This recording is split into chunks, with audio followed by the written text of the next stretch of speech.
दोस्तों असां हींअर जॾहिं बि कराची अचणु थींदो आहे इलाही सालनि खां सॼी संगत कैफ़े कोयटा जी चांहि ज़रूरु पीअंदा आहियूं। सो हींअर बि भाऊ ज़वार हनीफ़ कलोड़ो साहब जन असांखे हिते कैफ़े कोयटा हिते वठी आया आहिनि ऐं दादा नादर मक्सी साहब।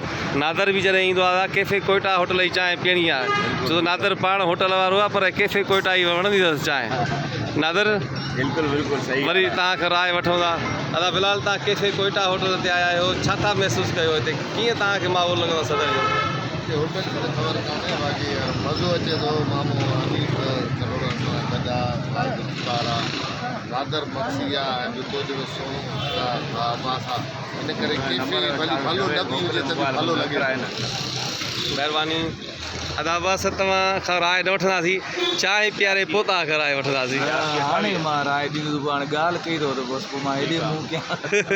बाक़ी असांजो उहो होटल आहे जिते जॾहिं आउं कराची में रीगल चौक ते हूंदो हुउसि, ख़ान साहब उस्ताद मंज़ूर सखीराणी साहब जी बाबा, ऐं असां हिन होटल ते ईअं सम्झो पर वक़्तु गुज़ारिया। बिल्कुलु बिल्कुलु। उस्ताद मंज़ूर सखीराणी जी आउं हिकिड़ी तव्हांखे अॼु अहम ॻाल्हि थो ॿुधायां मुमताज़ भाउ। जी जी भाउ। मंज़ूर साहब जॾहिं बि बहितरीनु महफ़िल कंदो आहे या बहितरीनु एल्बम कंदो आहे हुनजी ख़ुशूसियत इहा अथव, तव्हां मंज़ूर साहब खां बि पुछिजो, उहो चवंदा तव्हांखे चवंदो चांहि मूंखे भली पीआरे। ज़बरदस्त ज़बरदस्त। चांहि जो हिकिड़ो वॾो हिकिड़ो तासिर हूंदो आहे, पर एतिरी बि न पीजो सफ़ा टी ग्रुप थी वञे। महिरबानी बाबा महिरबानी।